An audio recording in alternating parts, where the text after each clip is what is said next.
শেখ হাসিনা সরকারের আমলে গুমের সাথে জড়িত থাকার অভিযোগে যে ২৫ জন বর্তমান ও সাবেক সেনা কর্মকর্তার নামে গ্রেফতারি পরোয়ানা জারি করেছিল আন্তর্জাতিক অপরাধ ট্রাইব্যুনাল, তাদের মধ্যে কর্মরত ১৫ জন সেনা কর্মকর্তাকে সেনা হেফাজতে নেওয়া হয়েছে বলে এক সংবাদ সম্মেলনে জানিয়েছে বাংলাদেশ সেনাবাহিনী। ২৫ জনের ভিতরে বরখাস্ত বা অবসরে যারা আছেন এদের সংখ্যা হচ্ছে ৯। এলপিআর বা লিভ রিটায়ারমেন্ট যেটা আছে এটার সংখ্যা হলো ১।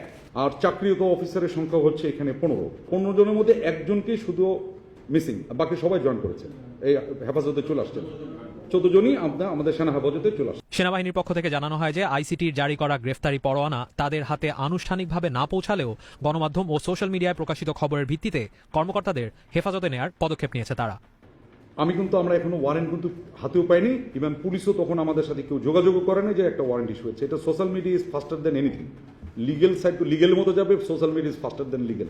সো এটা আমরা জেনেছি এবং আমরা ওইটাতে স্বপ্রণোদিত আমরা প্রথমে বলে নিয়েছি বাংলাদেশ সংবিধানের স্বীকৃত সকল আইনের প্রতি আমরা শ্রদ্ধাশীল। ঠিক সেই কারণে আমরা কিন্তু দেখেন পাওয়ার আগেই ৮ তারিখে তাদেরকে নিযুক্তি চেক বাদ দিয়ে তাদেরকে বলেছি ৯ তারিখের ভিতরে তোমরা সেনা হেফাজতে চলে আসো। তবে সেনা কর্মকর্তাদের বিচার সেনা আইনে হবে না আইসিটির ধারা অনুযায়ী হবে সে বিষয়ে নিশ্চিতভাবে কিছু জানানো হয়নি সেনাবাহিনীর সংবাদ সম্মেলনে। আইসিটি ভার্সেস সেনা আইন আমাদের মুখোমুখি আমিও করতে চাই না, আপনিও করতে চান না, কেউ করতে চায় না। ৬ October 3rd amendment of ICT সবগুলোর ক্ষেত্রে সাধারণত একটা ব্যাখ্যা বা নোট দিয়ে দেয় আইনের এগুলোর ক্ষেত্রে। আমরা এখন পর্যন্ত এটা নোটটা পাবলিশ হয়নি, নোট পাইনি। এবং এটা কিভাবে এক্সিকিউট করা হবে এটার একটা অবশ্যই অ্যাপ্রোপ্রিয়েট অথরিটি থেকে আমাদেরকে ইস্যু করবে এবং এটা আমরা চাবো অ্যাপ্রোপ্রিয়েট অথরিটির কাছে।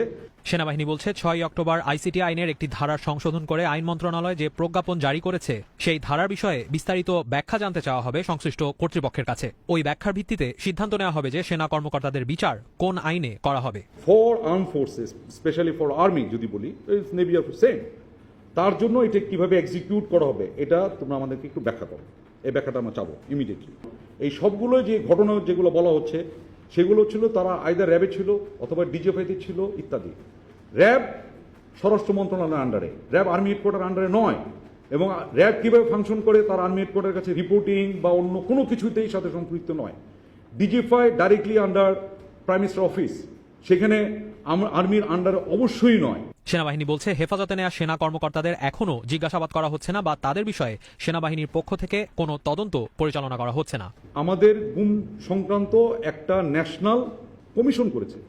আমরা যখন দেখছি একটা ন্যাশনাল লেভেলে কমিশন কাজ করছে, army cannot have another commission or committee further that will undermine the national commission. তবে সেনা কর্মকর্তাদের এমন ঘটনার সাথে সম্পৃক্ততায় সেনাবাহিনীর মনোবল কিছুটা হলেও প্রভাবিত হবে বলে মন্তব্য করেন adjutant general of army major general Hakimuzzaman. এর ভিতরে এই আইসিটি ডেফিনেটলি আমাদের জন্য অবশ্যই এটার জন্য আমাদের জন্য অবশ্যই মরাল এফেক্টে অবশ্যই করে, এটা অস্বীকার করবো কেন? দেশের জন্য যা করা তা করবো, বাট আমি এটা দায় কি নিলে কি আমার ভালো হয়? তবে সেনাবাহিনীর কিছু কর্মচারী যদি অন্য কোথাও যেয়ে যদি ভুলভ্রান্তি করে থাকে অবশ্যই বলেছি ইনসাফ ইজ নাম্বার 1, ইনসাফের সাথে কোনো কম্প্রোমাইজ হবে না। That's it.